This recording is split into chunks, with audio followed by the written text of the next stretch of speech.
അവർ ഇറാനിലും കൂടെ ഇടപെട്ട് കഴിഞ്ഞാൽ നിങ്ങൾ മനസ്സിലാക്കിക്കോണം, ക്രൂഡിൻ്റെ കാര്യത്തിൽ അമേരിക്കയായിരിക്കും ലോകത്തിൽ ഏറ്റവും കൂടുതൽ, ഏകദേശം 70 മുതൽ 75-80% അവർ ഡോമിനേറ്റ് ചെയ്യും.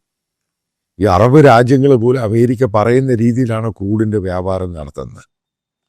ഞാൻ പല ആവർത്തി പറഞ്ഞിട്ടുണ്ട്, അമേരിക്കൻ ലോബിയും പൊളിറ്റിക്കൽ ലോബിയും പ്രത്യേകിച്ച് റിപ്പബ്ലിക്കൻ പാർട്ടിയുടെ ഏറ്റവും കൂടുതൽ ഫണ്ട് ചെയ്യുന്നവർ അവിടുത്തെ വലിയ കോർപ്പറേഷനിൽ ഏറ്റവും കൂടുതൽ എനർജിയുമായിട്ടുള്ള ബന്ധപ്പെട്ടവരാണ് crude.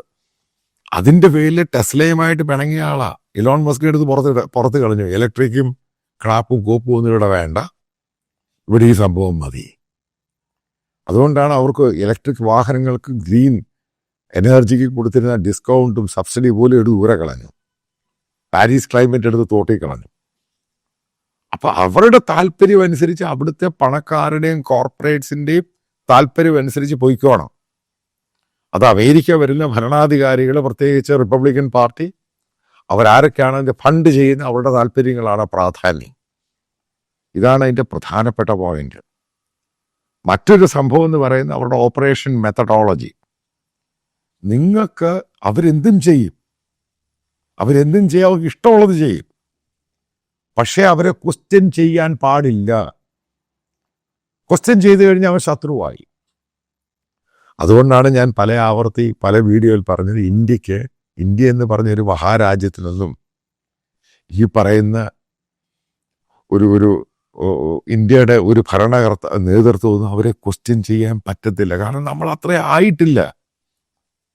Huge size of economy, ലോകം മുഴുവൻ അവർക്ക് ബേസ് ഉണ്ട്.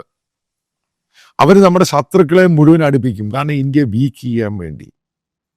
ഇതവരുടെ തന്ത്രമാണ്. അല്ല ഒരു സുപ്രഭാതത്തിൽ കയറി അമേരിക്ക ചെയ്യുന്ന പോലെ നമ്മളെവിടെയെങ്കിലും കൊണ്ട് ബോംബിട്ടേൻ്റെ ആ ഓപ്പറേഷൻ സിന്ധുവിൻ്റെയാണ് നമ്മൾ ഇന്ന് അനുഭവിക്കുന്നത്. ചുറ്റും അവരെ ശത്രുക്കളെ ഉണ്ടായ കൈ തന്നു.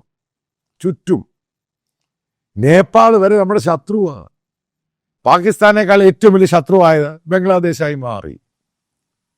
ആ ഗെയിം അവർ കളിച്ചു കളയും. കാരണം ഈ പറയുന്ന ഇസ്ലാമിക രാജ്യങ്ങളല്ലെങ്കിൽ റാഡിക്കൽ ഇസ്ലാം ആണെങ്കിലും, ഒസാമ ബിൻ ലാഡൻ ആണെങ്കിലും, കാശ്മീർ ടെററിസ്റ്റ് ആണെങ്കിലും, അവരെയൊക്കെ ആവശ്യമുള്ളപ്പോൾ യൂസ് ചെയ്യും, അതിനുശേഷം ദൂരെ കളയുകയും ചെയ്യും.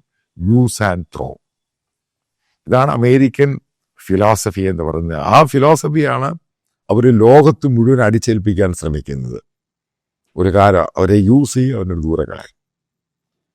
ഇതാണ് ഞാൻ പല ആവർത്തി പറഞ്ഞ്, നിങ്ങൾ അമേരിക്കയോട് കളിക്കുമ്പോൾ സൂക്ഷിച്ച് കളിച്ചോണം.